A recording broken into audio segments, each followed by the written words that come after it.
À la une de l'actualité, gestion de l'eau et de l'environnement dans les entreprises, la police de l'eau au contrôle dans des sociétés agroalimentaires et d'assemblage d'appareils électroniques de la place. Une sortie inopinée qui vise à s'assurer du respect de la réglementation en matière d'eau et d'assainissement. Et puis la 28e nuit des gagnants a livré son verdict ce 13 juin 2025. Cette cérémonie de récompense des hommes et femmes de médias a permis de décerner 31 prix spéciaux et une vingtaine de prix officiels dans les différentes catégories. Le super gagnant 2025 est revenu au journaliste Liradan Philippe Ada de la télévision nationale. Voilà pour le sommet. Soyez les bienvenus au journal de la mi-journée de BF1. Les vrais propriétaires d'engins à 2 roues et de tricycles volés entrent en possession de leurs moyens de déplacement et ce grâce à la brigade anti-criminalité de Bobo qui a mené une opération de bouclage dans la ville de Bobo-Dioulasso. Cette opération qui s'inscrit dans le cadre des missions de contrôle de cette unité ont permis de saisir une centaine de motos et de tricycles volés depuis plus de 4 ans. La remise symbolique avec Soutou Justin Dambiri. Je suis trop dépassé au fait. Je ne m'attendais pas à retrouver ma femme après 4 ans.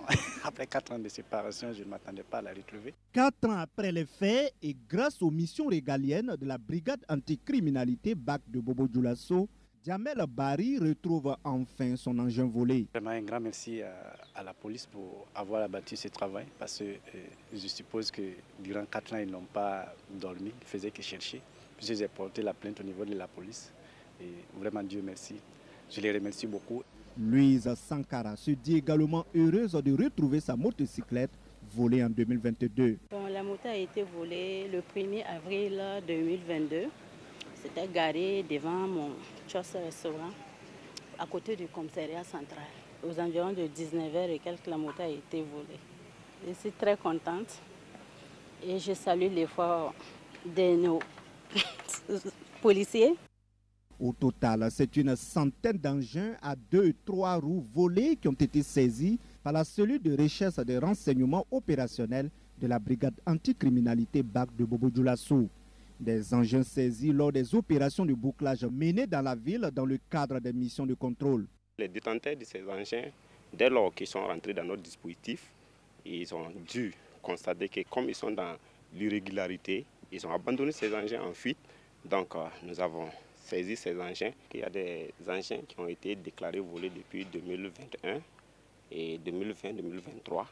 Mais il faut noter que ces engins sont saisis, certains sont un peu anciens, mais il y a des engins aussi qui sont saisis récemment. Le lieutenant de police Kamboulé invite les populations à la vigilance et à prendre certaines mesures pour éviter de se faire voler son engin. Nous exhortons tous les détenteurs des engins, surtout à 2 roues, de toujours prendre le soin, mettre les engins dans les parkings et à domicile également, de veiller à ce que ces engins sont réintégrés et fermer hermétiquement les portes pour ne pas donner l'occasion. Ces malfrats viennent lorsqu'ils pensent qu'il y a une possibilité de pouvoir atteindre leur objectif. Force d'élite de la police nationale, la brigade anticriminalité, en plus de ses missions régaliennes de lutte contre la criminalité urbaine, participe activement à la lutte contre le terrorisme et la reconquête du territoire national.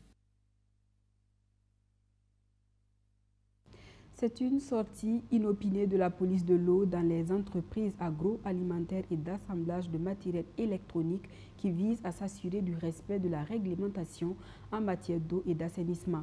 Cette sortie d'inspection des services techniques des sociétés concernées révèle qu'elles respectent au mieux la réglementation en vigueur, mais des efforts restent à fournir au niveau des équipements de protection individuelle. Abdou Aziz Sari. Sa spécialité, transformer les céréales. Cette usine agroalimentaire produit annuellement de tonnes de farine de maïs consommée par les Burkinabés. Ce matin, l'entreprise reçoit la visite du service régional des polices de l'eau et de l'environnement pour un suivi contrôle. La sortie de ce matin vise à contrôler la mise en œuvre des différents textes en matière de gestion de l'eau et en matière de la gestion de l'environnement. Du magasin de stockage à la salle de moulage, tous les compartiments de l'usine sont passés au peigne fin par les spécialistes. Au terme de l'inspection, il ressort que la société respecte la réglementation en matière d'environnement, mais aussi en termes d'assainissement. Cependant, les employés de l'entreprise n'utilisent pas convenablement les équipements de protection individuelle, déplore le directeur régional de l'eau et de l'assainissement de l'environnement du centre. La majeure partie de ceux-là qui travaillent n'ont pas effectivement de gants. Ça, c'est un fait, c'est un constat. Même si nous rentrons tout de suite là, on peut voir ça.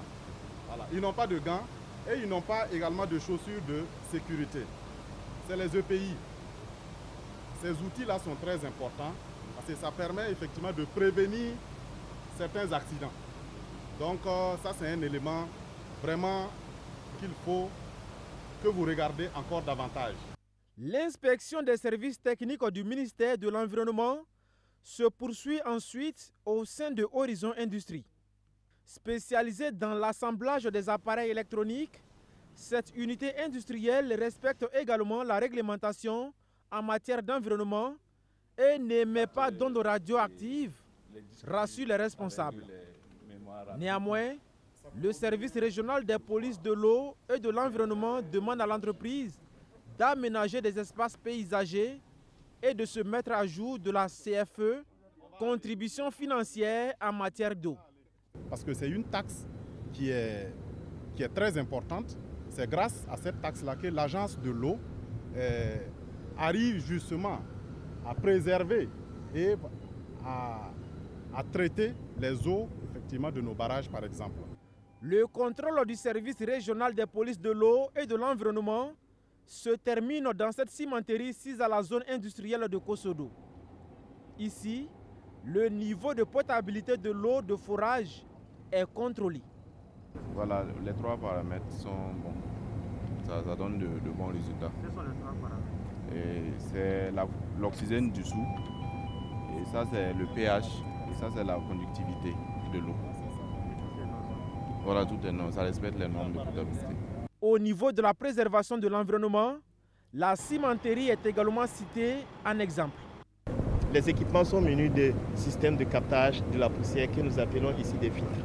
Donc c'est doté d'un système de filtration qui permet de capter l'émanation de poussière et de rejeter l'air qui est plus ou moins très propre. Cette mission de suivi-contrôle du service régional des polices de l'eau et de l'environnement a débuté le 9 juin dernier avec le contrôle des unités de production d'eau préemballées. Elle va se poursuivre jusqu'à la fin du mois dans les entreprises de bâtiments et de travaux publics. Selon l'enquête sur l'emploi de 2024, 7,2% de jeunes au Burkina Faso sont au chômage et ce projet va certainement réduire le taux de chômage au sein de la jeunesse burkinabé. Il a été officiellement lancé ce 13 juin à Ouagadougou par le Premier ministre et il vise à les placer en stage d'initiation à la vie professionnelle. Pour les mois à venir, ce sont 10 000 jeunes des 45 provinces du pays qui seront intégrés dans plusieurs entreprises. Archimède Boy. 10 000 jeunes auront la possibilité d'obtenir un stage de 3 mois en entreprise grâce à cette initiative gouvernementale lancée par le Premier ministre Jean-Emmanuel Ouédraogo. Une initiative justifiée par les chiffres 2024 de l'enquête sur l'emploi indiquant que 7,2% des jeunes de 16 à 24 ans sont au chômage, tandis que 30% en activité souffrent de sous-emploi. Des chiffres jugés interpellateurs par le chef du gouvernement burkinabé qui exhorte ces jeunes à être des acteurs de changement de la société. Alors quand tu vous mets le pied à l'étrier, le rythme du galop dépend de vous. Donc c'est pour dire que c'est une très grande responsabilité qui pèse sur les épaules de chacun de vous. Et la transformation de votre propre vie dépend de vous-même. L'État a son rôle, les encadreurs ont leur rôle, mais l'acteur premier, c'est vous. Donc faites en sorte qu'à la fin de votre stage, l'entrepreneur qui vous a reçu, voilà, vous laisse partir avec un pincement au cœur, ou alors qu'il vous dise finalement, je ne peux plus me passer de vous, parce que vous avez changé les choses dans mon entreprise. Un message visiblement reçu 5 sur 5 par ces jeunes diplômés. Bon, si aujourd'hui j'ai un stage, pour le moment je vais essayer de mieux approfondir mes connaissances et puis par la suite essayer d'ouvrir un coin à moi-même. Parce que déjà chez nous, si on finit la formation, on attend de nous un stage obligatoire pour 3 mois. Donc on est venu pour ça, pour obtenir un stage pour les 3 mois et pourquoi pas obtenir un travail. Aujourd'hui tout le monde a besoin d'emploi. C'est ça, donc le but c'est de commencer le stage d'abord à montrer ce que tu as, à montrer ton potentiel et comment on appelle, ta capacité en fait. Voilà. Donc peut-être suite à ça, on peut t'embaucher. Pour les partenaires techniques et financiers accompagnant ce projet, c'est un acte symbolique de l'État burkinabé qui mérite d'être soutenu, car offrant une lueur d'espoir à la jeunesse perçue comme le fer de lance du développement socio-économique. Dans un contexte de défis socio-économiques croissants, offrir aux jeunes, et en particulier aux jeunes les plus vulnérables, des opportunités concrètes d'acquérir des compétences, de découvrir le monde professionnel, afin de construire un avenir meilleur, est un acte fort, porteur d'espoir, de résilience et de transformation sociale durable. Les stagiaires retenus dans le cadre de ce projet bénéficieront d'un soutien financier mensuel de 25 000 francs CFA sur les 3 mois. Dotés de qualifications diverses, ils seront issus des 45 provinces du pays, indiquent les initiateurs du programme. Dans l'actualité également, crise multidimensionnelle, la science apporte sa contribution face aux multiples défis que traverse le Burkina Faso. Le monde de la recherche refuse de croiser les bras. L'université Joseph Kizerbo accueille donc depuis ce 13 juin la 4e doctorale. 350 communications sont au programme, portées par des jeunes chercheurs engagés. Zoom dans ce 13h sur 2 travaux d'intérêt majeur avec Cheikh Tiendelbego et Roméo Kuita. Souleymane Boni, étudiant en 3e année de thèse à l'université Joseph Kizerbo, dispose de 7 minutes pour sa communication portant sur les raisons de l'intérêt de certains Burkinabés pour la Jamaat islamique Ahmadiyya. Une organisation religieuse introduite dans le pays en 1950 est reconnue par l'État à partir de 1986. Au fil des années, elle a su enrôler de nombreux fidèles, bien qu'elle soit rejetée par plusieurs confessions religieuses islamiques, indique le doctorant qui s'est interrogé alors sur les raisons de cette attractivité. Et il est parvenu à des éléments de réponse. Bon, les gens se sont intéressés au mouvement Ahmadiyya du fait non seulement de leur credo de la défense de la paix. À partir de ces messages de paix que la Ahmadiyya véhicule à travers les populations, à partir également de ces investissements socio-économiques relativement importants dont bénéficie une partie importante des populations au Burkina Faso. Et donc du coup, à partir également souvent des réponses de type rationnel apportées à certaines questions de la religion qui pour les autres musulmans relèvent de l'ordre de la foi. Quant à Oumarou Konaté, en première année de thèse en sciences de langage, il s'intéresse au discours militaire des soldats en opération en temps de crise sécuritaire. L'idée à travers cette thématique-là, c'est justement de montrer comment est-ce que durant la période de 2020 à 2025, les soldats burkinabés engagés sur le théâtre des opérations ont exprimé leur engagement à travers leur discours. Parce que dans le contexte actuel où nous sommes, les soldats s'expriment. Ils s'expriment, ils prennent la parole. Ceux qui étaient autrefois considérés comme les grands muets se prêtent au monde de la communication. Et leur langage, les mots qu'ils extériorisent, véhiculent un certain sens, voilà, en termes d'engagement, en termes de dévouement et aussi en termes de patriotisme. Nous voulons donc savoir comment est-ce que les soldats, en exprimant leur engagement depuis le théâtre des opérations, arrivent à mobiliser l'opinion publique, la population autour donc, de son armée. Ces communications constituent des exercices pratiques pour les étudiants en année de thèse. Une opportunité offerte par les doctorales de l'université Joseph Kizerbo. Pour cette 4e édition, 380 communications ont été retenues et réparties en 4 axes thématiques. Agriculture, santé humaine et animale, environnement, énergie, gouvernance et société. Cette messe scientifique vise à mettre en lumière les travaux de recherche des doctorants tout en stimulant la réflexion sur les défis contemporains auxquels sont confrontées les sociétés. La délégation spéciale de la commune de Bobo-Dioulasso pose le débat sur la gestion des déchets ménagers assimilés à travers une rencontre d'information et de sensibilisation des acteurs de la société civile. L'objectif de cette rencontre était de proposer des actions concrètes pour améliorer l'hygiène, la gestion des déchets de l'environnement pour un cadre de vie plus sain et agréable, surtout Justin Dabéry. Autorités coutumières, assainisseurs et organisations de la société civile, tous ont répondu présents à l'appel du président de la délégation spéciale de la commune de Bobo-Dioulasso. Cette rencontre vise à présenter les mesures prises par les autorités pour assainir la commune. Pour qu'on ait une ville propre, il faut d'abord commencer par avoir de bonnes règles, de bons arrêtés municipaux.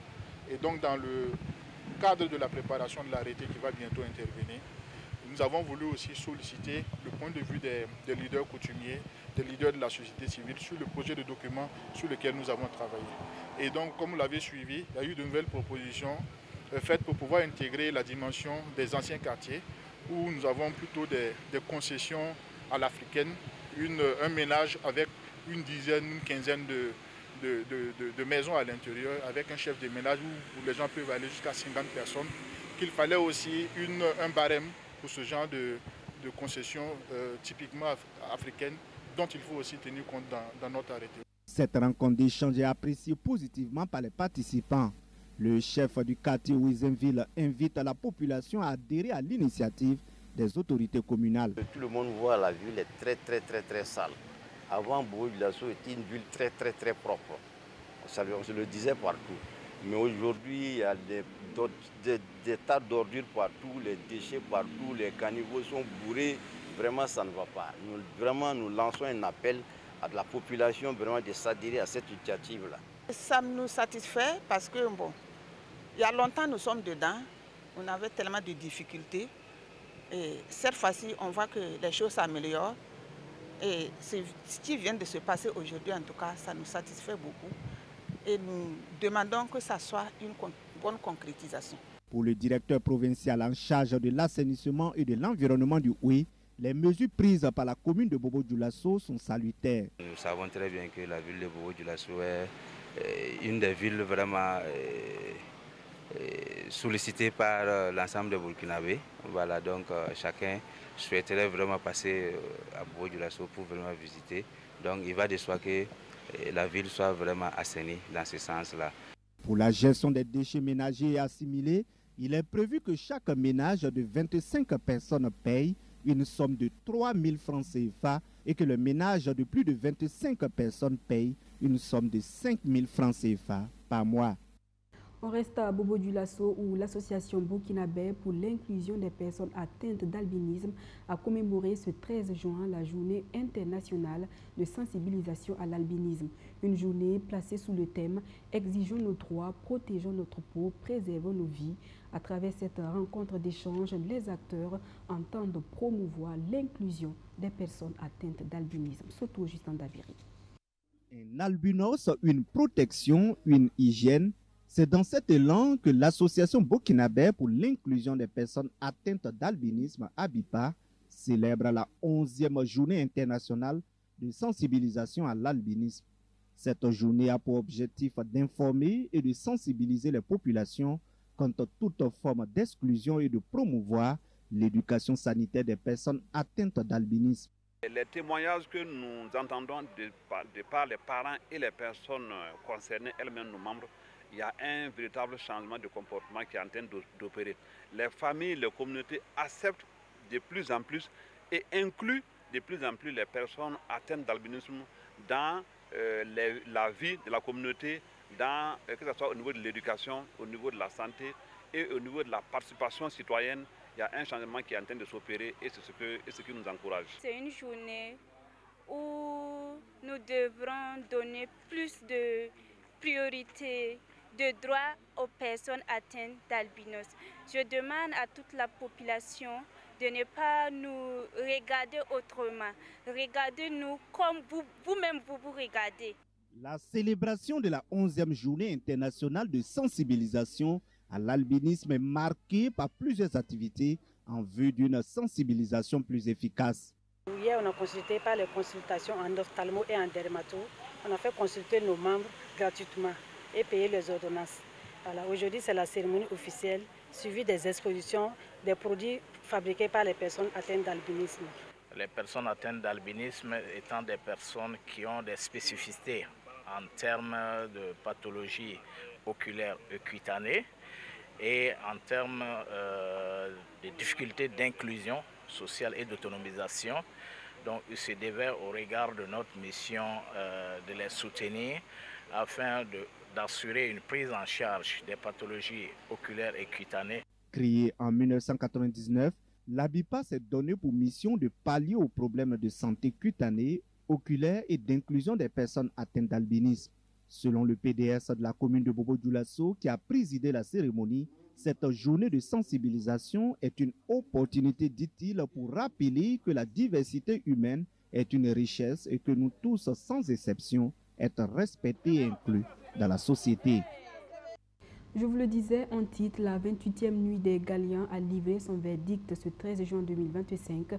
Cette cérémonie de récompense des hommes et femmes de médias a permis de décerner 31 prix spéciaux et une vingtaine de prix officiels dans les différentes catégories. Le Super Galien 2025 est revenu au journaliste Liradan Philippe Ada de la télévision nationale. Il remporte la somme de 3 millions de francs CFA, une villa de 18 millions de francs CFA et bien d'autres lots. Je vous propose d'entendre le lauréat du Super Galien 2025. Je suis simplement passionné du métier et passionné aussi de la vie de nos compatriotes, des populations. Passionné aussi de l'armée. Parce que lorsque vous passez une journée seulement avec des militaires au front, votre vie change.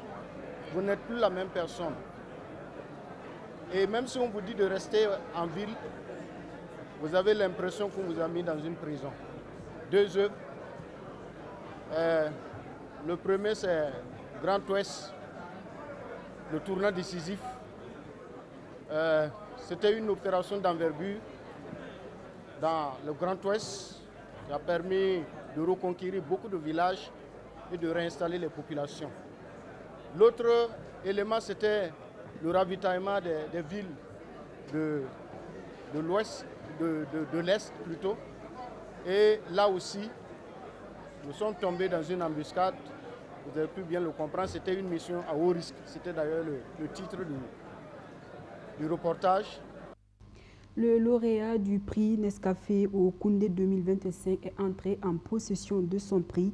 Francky FP reçoit la somme de 1 million de francs CFA. À travers la remise de ce prix, Nescafé entend soutenir les jeunes talents de la musique burkinabé. Abdou Aziz Sarri. Le Koundé de la Révélation 2025 porte son nom. Francky FP est félicité par Nescafé pour avoir remporté ce trophée en avril dernier.